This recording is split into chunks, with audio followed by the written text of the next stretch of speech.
Visible. So good evening, everyone. So Good evening, sir. today we will be covering the epilepsy surgery topic. So how we do it surgically and where exactly it is indicated. So I don't think so. I need to tell you what exactly epilepsy is. So epilepsy is a long-term chronic disease caused by the repeated seizures due to the abnormal electrical signal produced by the damaged brain cells. A burst of uncontrolled electrical activity within the brain cell causes a seizures, and that these seizures can induce the changes into the body, the muscle power control, sensation, emotional and behaviors, and leading to abnormal behavior. So, as we know that to start with, most of the cases, whenever we have a patient comes with a epilepsy or a seizure kind of activity, some basic investigations are mandatory, like EEG, MRI brain, and video EEG, and SPECT and MEG are like very rarely is to be done. We will not discuss in detail about the MEG and the SPECT, but the basic investigation would be the EEG, MRI brain, and the video EEG to rule out any specific abnormality in the brain. And as we know that the idiopathic epilepsy is the most common type. So that means we are going to get an MRI brain in the normal, and still we will be having the epilepsy. So what will happen is that we have to give the drugs to the patient, and there is a n number of list of the drugs, and which are primarily given by the MD physician doctors or the neurologist and the patient. Most of the time, like 60 to 70% of the time, they become symptomatically better, and the patient is on anti-epileptics and they don't have any seizures. But 20 to 30, maybe up to 40% of the cases, they can go in the form of a drug-resistant epilepsy. So by drug-resistant epilepsy, we mean that we are giving minimum of 2 drugs, and that too in their maximum dosage, allowed dosage. Even then the patient is showing seizures, then we labeled as the drug-resistant epilepsy. So that is where our surgical role comes in, what to do or what not to do in those resistant cases. So drug-resistant epilepsy, they are the candidate for the epilepsy surgery.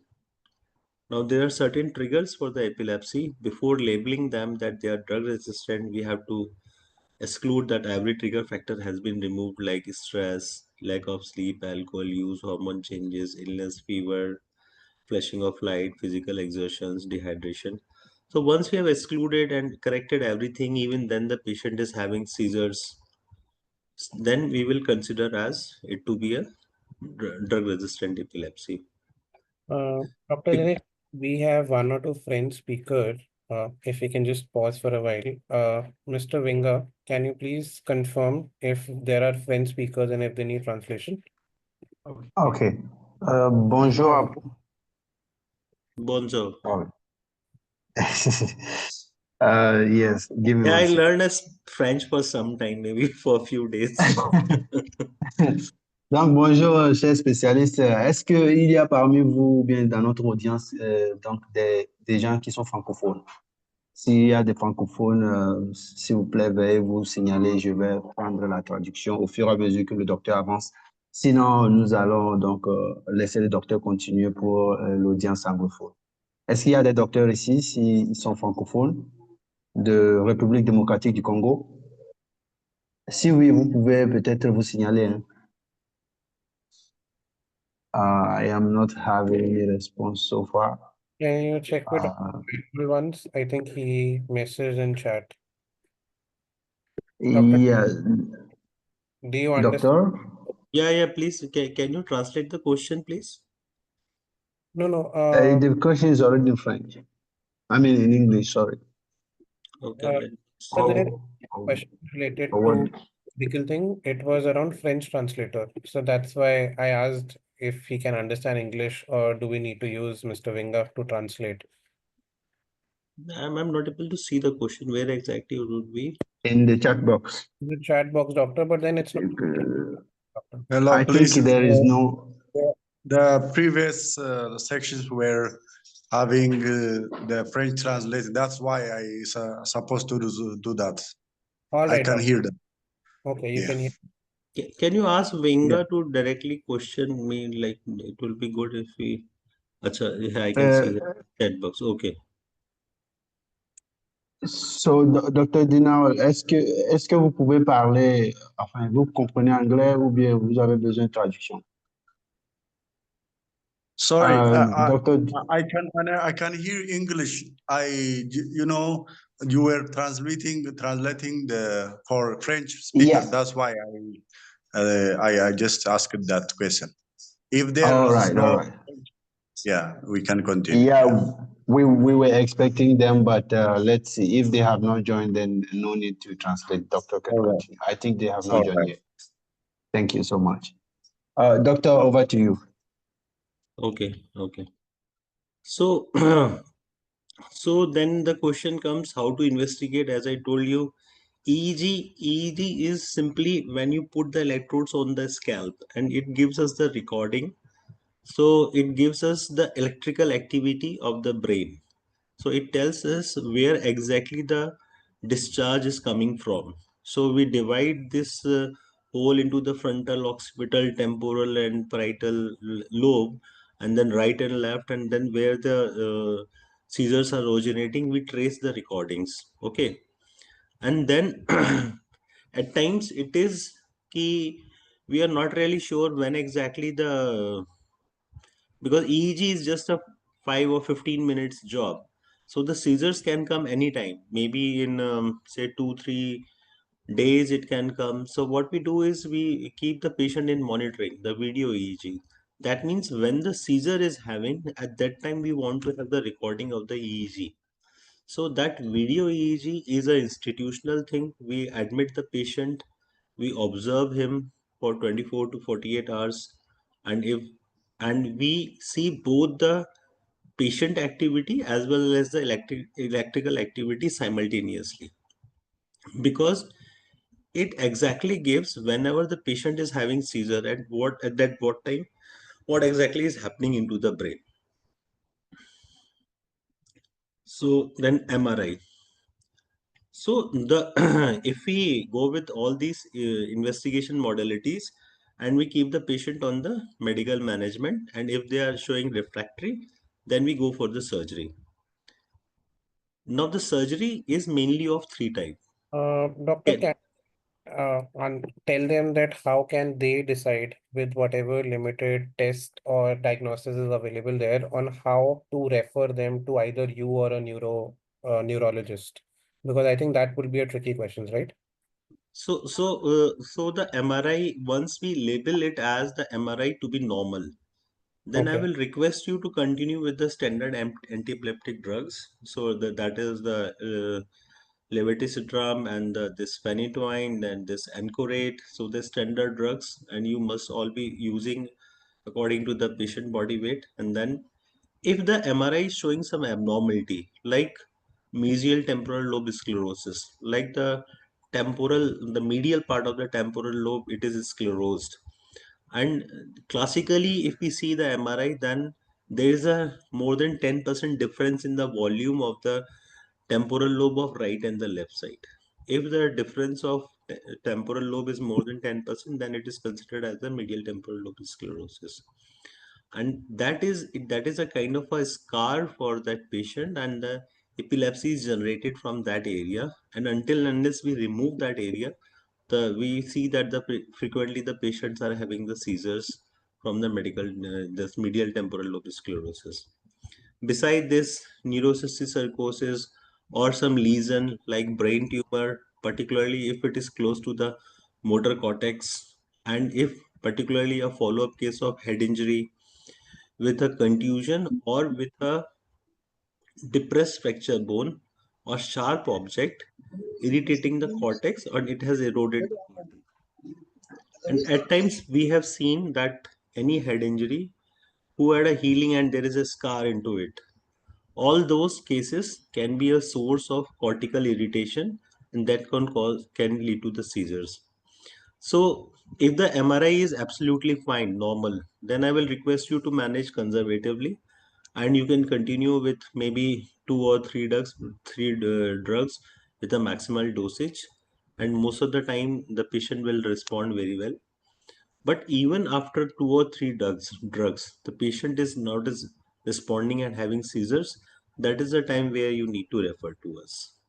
But if you find that the patient is having some abnormality in the brain, and in which the surgical results can be like, then if we see the surgery, then surgery can be, if we see something abnormal, if we remove that resection of what we call it resection, as I told you, that medial temporal lobe sclerosis, or some tumor, some glioma, or some meningioma, or depressed bone fragment, the scar tissue, the neurocysticercosis cysts, all those if we remove, then it is known as the resective surgery. Now, disconnection surgery is a kind of a surgery in which if we see the epileptical activity, it starts from one point, but then it spreads. Then it spreads to the whole of the brain. So if we make barriers to the spreading of those things, if we not allow it to spread, we disconnect it, then even then we can control the seizures. And the third modality, we have this what is known as a neuromodulation. So in neuromodulation, the activity is generating, but with the help of things, we modulate the activity of these neurons. In this neuromodulation, we have a vagal nerve stimulation and deep brain stimulation that I will be discussing in a bit detail. But simpler form, the resection is easy, and we see that any specific abnormality, as I told you, lesionectomy, lobectomy, at times we have seen that the temporal lobe or the frontal lobe or parietal lobe, all those lobes which are either because of the hypoxic injury or because of certain trauma or because of malignancy, they get affected. In those cases, we need to remove that, and they can be give us a seizure free outcome. And hemispherectomy again is a kind of a disconnection surgery in which we don't allow the seizure activity to spread all around. So if we see that a good concordance is between the seizure symbology and the MRI location and the EEG. Suppose we did an MRI of a patient, and the MRI is showing some abnormality in the temporal lobe, and the EEG is also correlating with that. EEG is also showing that the site of the seizure is the same right temporal lobe. That means there is a good concordance. What we are seeing in the MRI, and it is lying same with the EEG also. So those are the very good cases, and the results are in such cases are extremely good. But at times we have that if we are doing a MRI is showing some abnormality in subtle abnormality in right side, but EEG focus is coming from the left side, or not coming from the temporal, or coming from parietal or occipital or some frontal lobes kind of a thing. So then there is a discordance. So difficulty lies when there is a discordance in the location, MRI and the EEG. So if they are not correlating, that is the time it becomes difficult to assess where exactly to remove. So for those cases, we do this electrocorticography. That means whenever we are performing a surgery, we do the tracings. Like here you can see in this slide, a grid is placed. Grid is placed all over the brain surface, the cortical surface, and we see where exactly the epileptic form bursts are coming, and we resect according to that area, and we remove till we get this epileptic form discharges totally disappear. So the end stage of the surgery will be Even during the surgery, we will be again doing the tracings, and till the time they are not totally removed, we will keep on removing the part of the lobe. But importantly, it has to be not the vital cortex. In those conditions, we have to leave sometimes also. But normally, if an abnormal brain not of vital importance, then we can remove that part. And at times we use this small strips also because of the grid.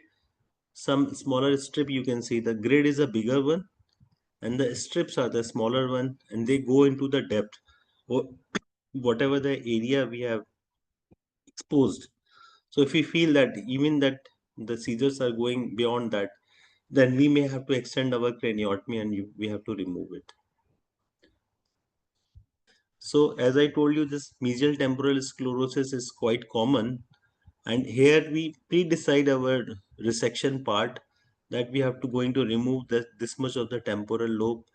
And because this is the abnormal, the medial temporal lobe, which is sclerosis, is the responsible for this seizure activity. And we take us roughly 4 centimeter from the temporal pole, and we then resect it, and we maintain the pile. This arachnoid plane needs to be maintained, and this arachnoid plane is very important because every vital structure, sorry, like anterior choroidal artery or this third nerve, they will be lying medial to this arachnoid plane. So the initial, it is easy, but the last dissection is very crucial when we are doing that, and we have to be very selective and very cautious about removing the last part of the cortex. And we have to ensure that on electrocorticography nothing is coming, no epileptic form discharge is coming. Then disconnection syndrome is corpus callosity or subpile transaction. It is just to reduce the spread of the seizures. Not very common these days. Hemispherectomy, again, it is for we are removing a big part of the brain so that the brain communicate, the frontal cannot communicate with the parietal and the temporal thing, so we disconnect it, mainly for the Rasmussen's encephalitis or the resistant Sturge-Weber, very resistant epilepsy, we use that. Now in neuromodulation, we have vagal nerve stimulation and we have a deep brain stimulation. In vagal nerve stimulation, we identify the vagal nerve, and it is on the left side. We always do this procedure because right supplies the SA node of the heart. So the placement is done at the left vagus, and stimulation of this vagus somehow gives the retrograde signals and reduces the outbursts of this epileptic form discharges, and it has a good success rate of 70 to 80%. And one more is the like DBS. So I will just take few minutes of you.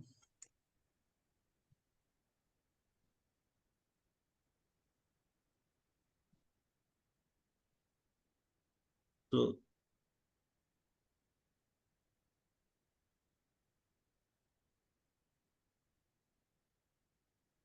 is it visible now? No, doctor. Earlier it was now. Yes, now it's visible. It's DBS it is showing. Yes, deep brain surgery is shown. So now FDA approved this deep brain stimulation for this essential tremors, Parkinsonism, dystonia, OCD, and epilepsy. Now in epilepsy,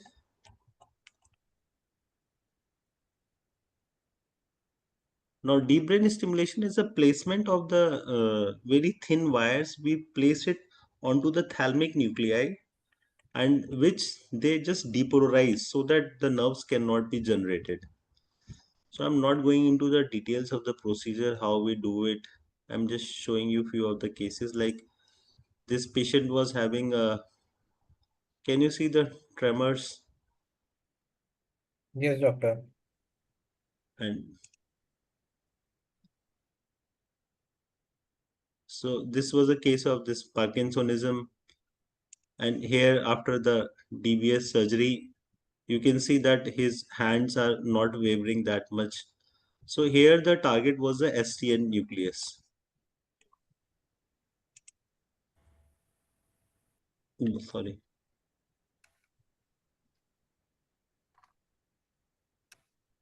And here, like one more case was there. Now this patient was a case of the essential tremors. We can see that he is a continuous tremors.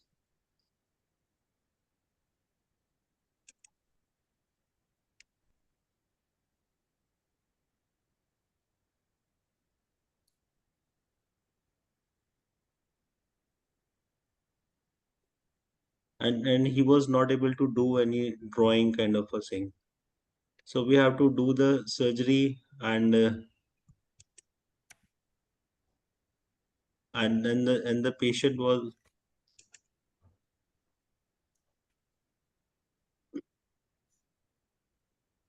see you can see that now all the tremors are gone.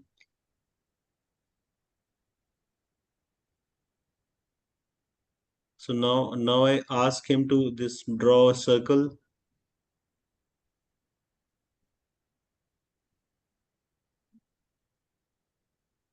Now the earlier, because of the wavering of the hand, was too much wavered, he was not able to.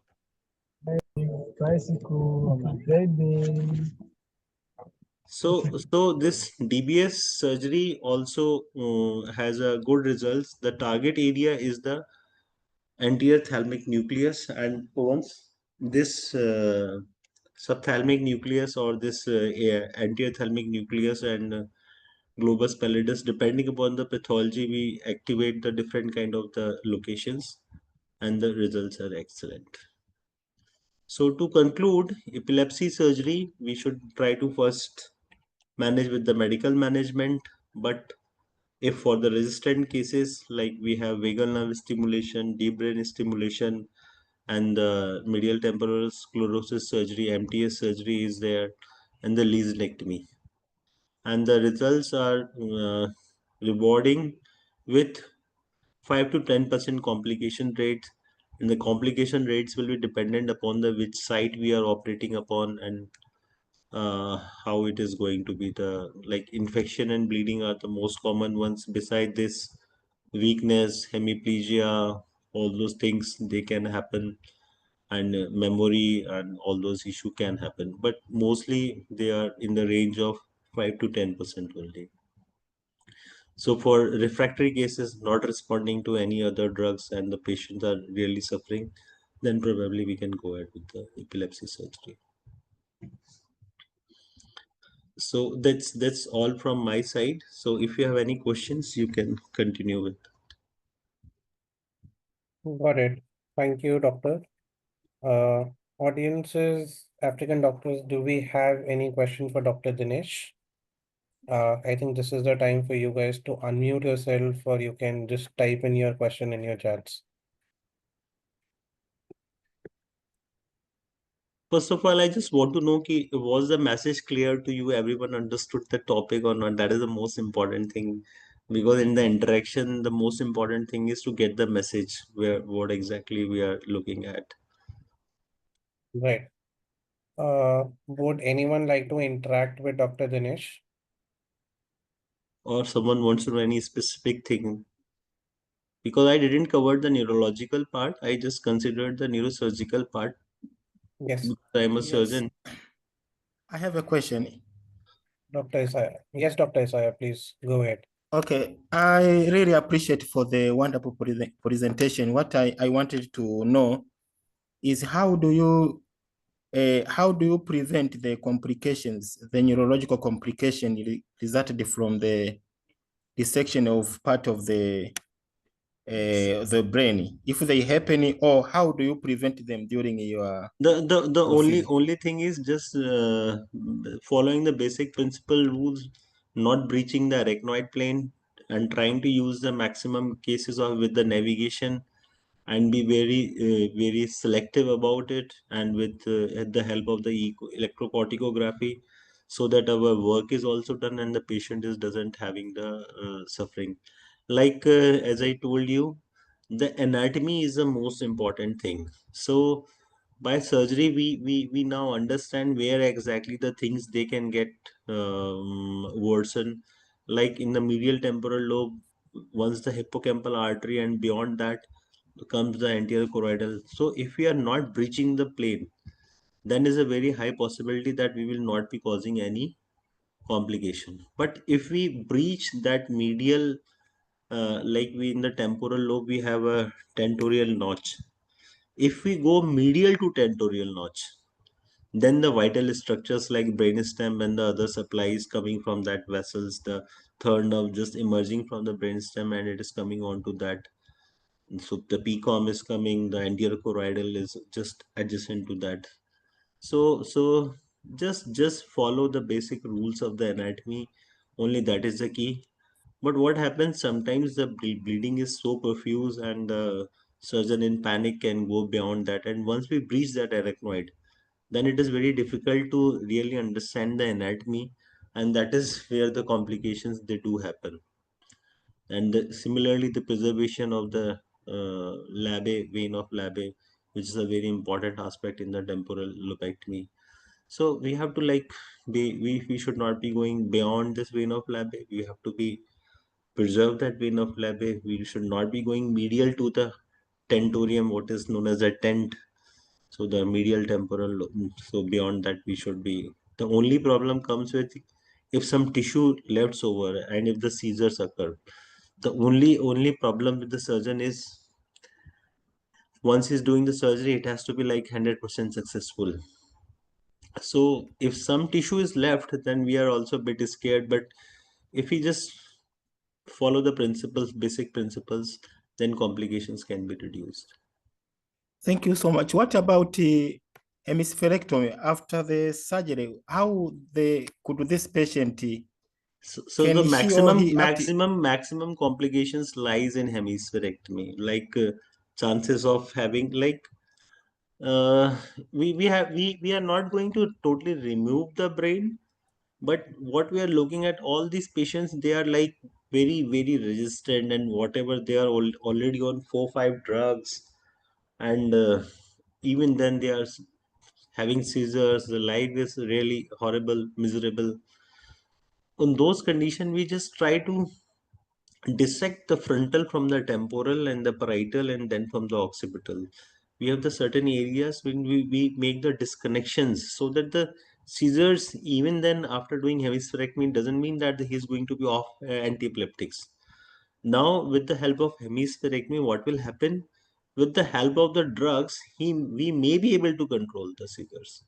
It's not that the hemispectomy is going to be a boon for the patient, but yes, we can try. We are already helpless in Struge-Weber's or then is so many cases, and yeah, it's we simply just try to disconnect the things. We are removing a limited part of the lobe, which is not really very that important, and so that the spread, as I told you, that seizures, they are the electrical spread from one point. They are mostly the seizures start from a focal point, then it becomes generalized, and sometimes the seizures can be so strong that it will be presenting with the generalization.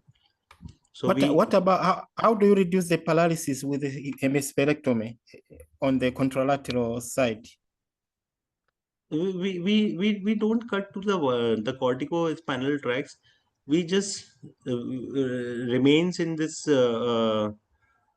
white matter, which is mostly the sensory one, and which is mainly responsible for the spreading of these things. Oh yes, thank you so much. The hemisphere doesn't mean we are taking the entire frontal lobe, entire parietal, entire temporal. We are only removing the part which is we doing the affected. Yeah. Thank you so much, sir. I get you. Yeah. I hope that answers the question, Dr. Isaiah. Yes, absolutely. Absolutely. Dr. Dinesh, we have some more questions in chat. If you want, I can read it through you, or you can just let me see the check.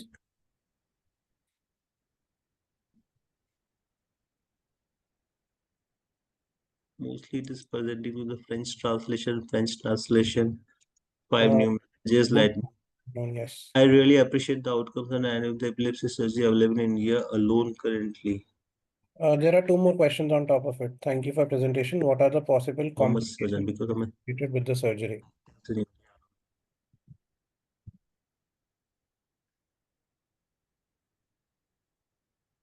because one of my friend in India told me that it is widely practiced in India alone.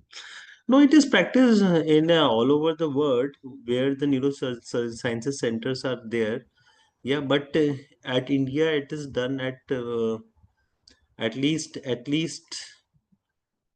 more than 40-50 places in India. And the prognosis of the procedure, as I told you, it will be depending upon the what exactly the problem is. So not good with the hemispherectomy, but we are left with the only uh, reserve with that because we don't have other choice.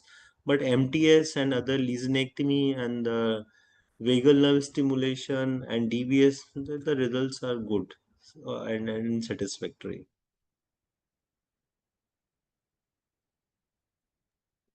Got it. So It's not that it is done in India alone. It is done worldwide. But these are the standard procedure. It is done everywhere. It's done in US, UK, Canada, everywhere it is being done. Yeah. I think Dr. Dinol had this question because maybe in his country it's difficult Okay. and not one Yeah, of yeah, the common maybe. things. Then we also have question from Dr. Imilstfa. Not sure if What is the prognosis? I think they have asked the prognosis as I told you. Thank you presentation. prognosis of the procedure, and he also wants to understand the complications associated with the surgery. As I told you, the complications would basically be like infection and bleeding, meningitis. These are the basic principles. Things happens, bleeding can happen, and more importantly, any weakness, hemiparesis, hemiplegia, loss of memory, all these things can happen. And even importantly, the seizure frequency has not been reduced, like failure of the surgery. That is again the one big question because most of the time the patients are coming because they are saying ki, I was doing fine, other than that I had a seizure. They are still there.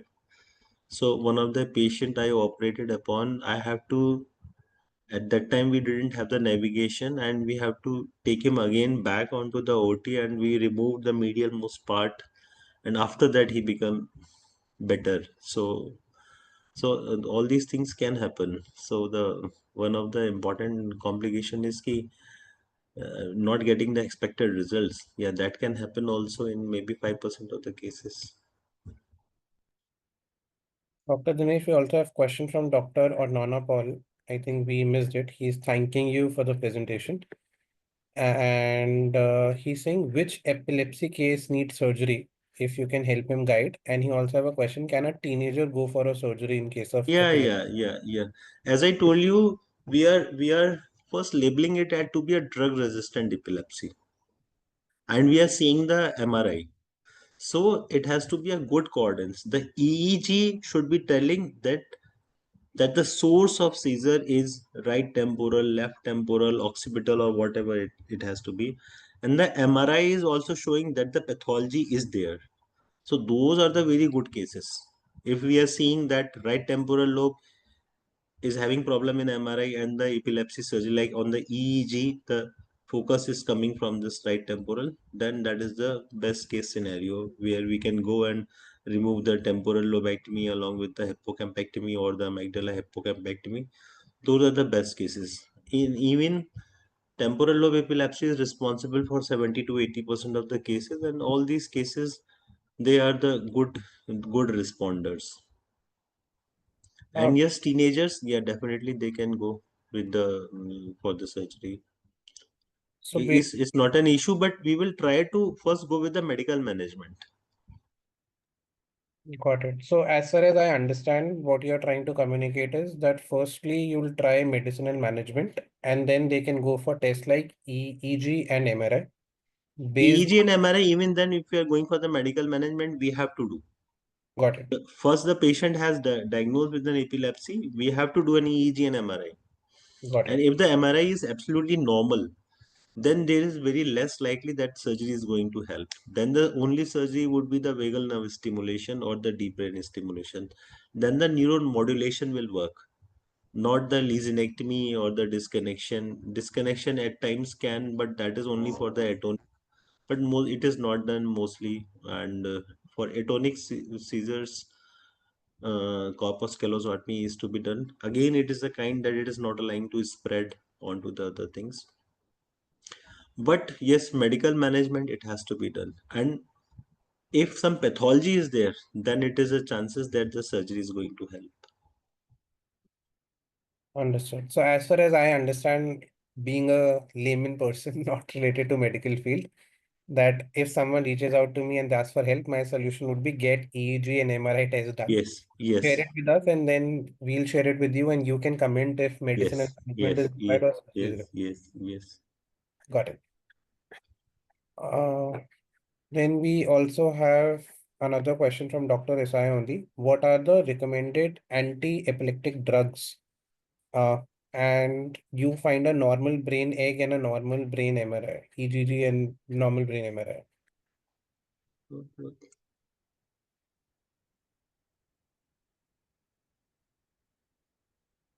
The robotic, someone has asked for the robotic. It is not done at our center, but maybe at some other areas they may be doing it.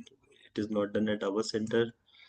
Right now, the only robotic spine is done in the neurosurgery. No brain surgery is done with the robot. Only some spine screws can be placed. What is the recommended anti-epileptic drugs? You find a normal. So again, it will be depending upon the type of the epilepsy. We know that it can be a generalized tonic-clonic, or it can be a focal with secondary generalization, or it can be a atonic. So both the sodium valproate and the levetiracetam, they both have a very good range of spectrum. So like both are in the race of 1 and 2. So either of these things you can start for this thing. Focal with secondary generalization, carbamazepine is slightly preferred, but ancurate is also good. And otherwise, epilepsy is drug of the choice for most of the cases. We normally use Levipil, levetiracetam in our post-op cases. And mm, so if you take the top three medication, then it will be like Levipil, ancurate, and the carbamazepine. Now the lacosamide is also coming up with an additional add-on drug, and it is mainly for the add-on therapy, not as a first-line therapy. And then we have a perampanel. So this perampanel is mainly good for the brain tumors. It has shown some promising result with the brain damaged brain tissue also.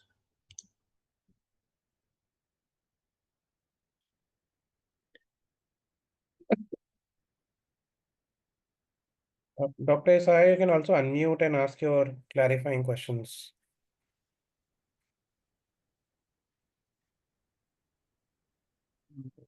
I can I Um, am I on a mute mode?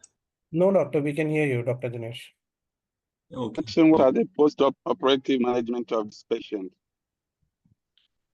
So we slowly reduce the drug. We initially whatever the drugs they are patient on, and like if the patient is already having a 2 or 3 drugs, Management of this after patient. after the surgery we slowly taper down the ongoing drugs. It doesn't mean we are did the surgery and from the next day we stop the drugs. So since it is a drug resistant cases which are coming to us, the patient despite having this drugs, they were having a seizures. So on for initial few days we give the continuous the same drugs, then after 10 to 15 days we slowly withdraw one drug. And once that he doesn't throw any seizures, or he most of the time the patient also say that they are feeling better after the surgery, particularly with the mesial temporal lobe sclerosis. They say they are feeling better. And we doesn't totally stop the drugs. We try to keep them on one drug, and at least for maybe a year or so. But the patient has to be seizure free, and then maybe after at the end of 2 years or so, we can like totally stop the drug. Because the patient in the pre-op was having drugs, even then having seizures.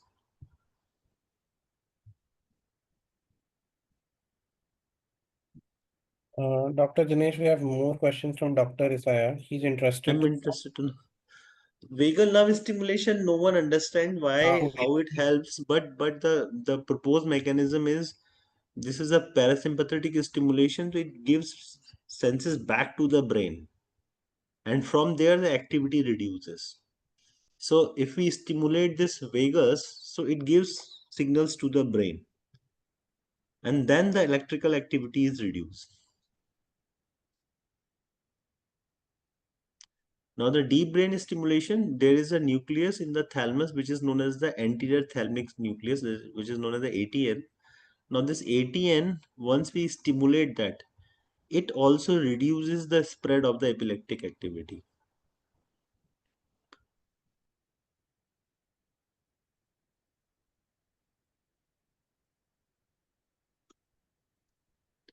I think I can see only these two questions in the question box. Yes, doctor. Are there any more questions, doctors? Yes, we have another question from Dr. Ornwana Paul.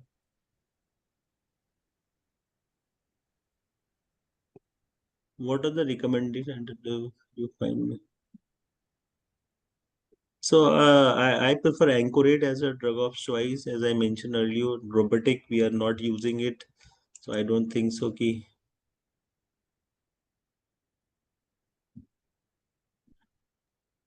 Terahertz wave useful in emergent epilepsy. I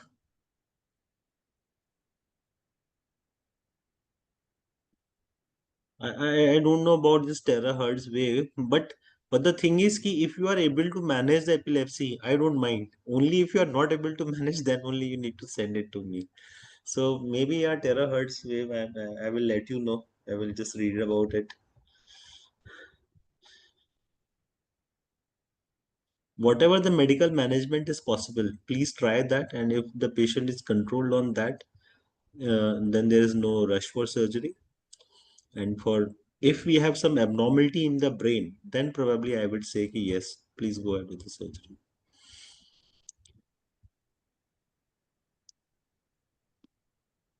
Yeah, if someone has missed the webinar, then no need to worry. I think it's a recorded one, so you can go back and see it.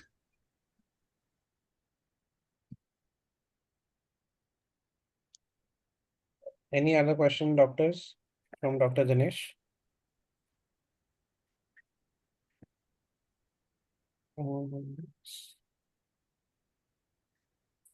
Dr. Ziva has some questions.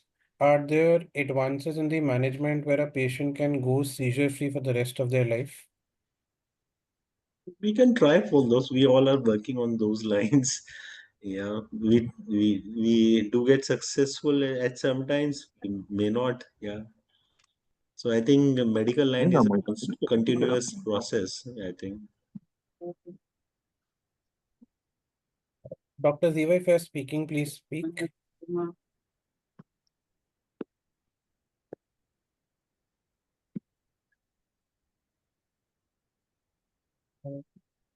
Dr. Ziva, we can't hear you if you are trying to speak. Wait.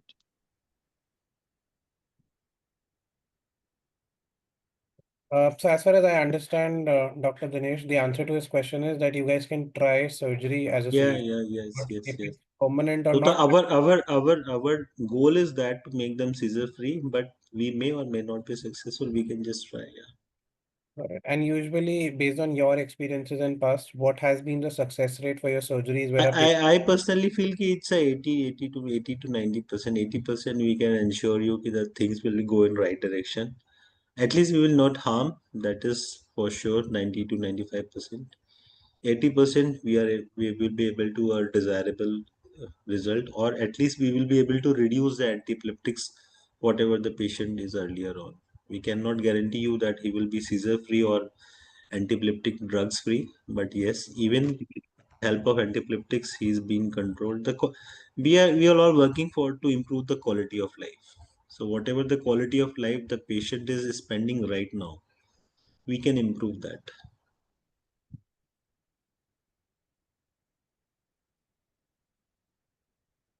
I hope that answers your question, Dr. Ziva.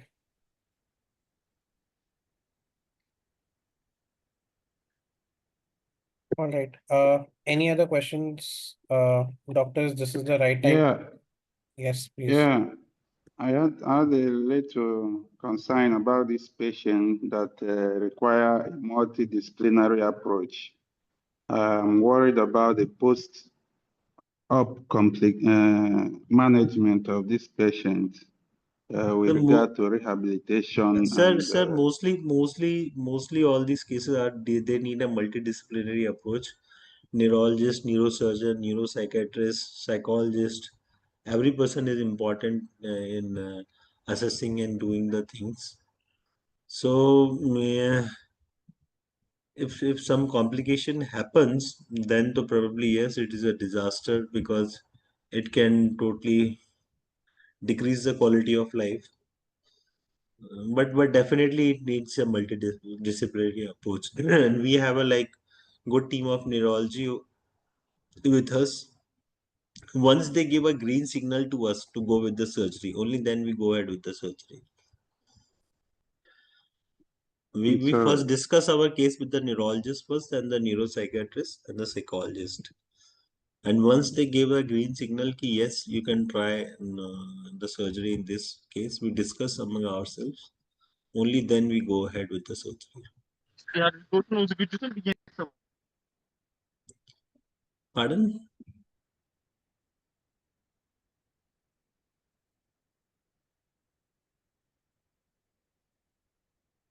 thank you for the presentation. You want to come for a scholarship for the brain surgery?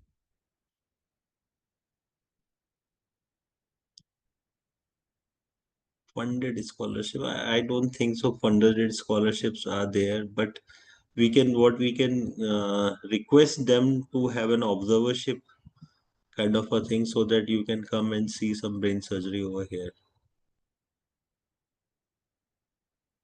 Or maybe like ours is a private institution, maybe in government setup, like we have All India Institute of Medical Sciences and Shri Chitra.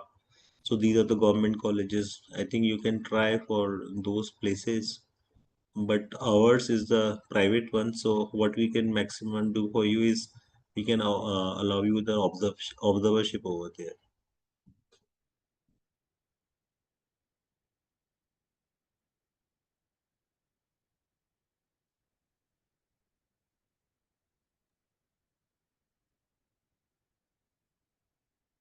Yeah, basically I'm using my wife's laptop, so the name is coming as Dr. Hema. So I'm basically Dr. Dinesh Rattnani. So I think you joined bit late, so I cleared that thing in the initial talk. Yes.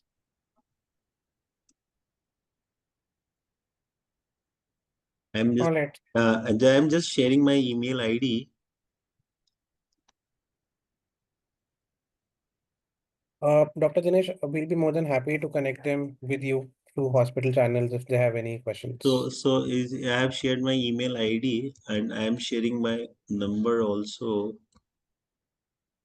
So if someone has any questions, so they can directly WhatsApp to me so that I can help them out. Sure, doctor. Thank you, Dr. Dinesh, for taking out your time today. Yeah, okay. And, Thank you. excuse So the I think funny for everyone in yeah, India. in the French they say bonne nuit for the good night, I suppose. Yes, Yeah. bonne nuit. But Bonne nuit. there are no French speakers here today. Okay. Thank you. Good night, everyone. Bonne Thank nuit. you, everyone. Yeah, thank you.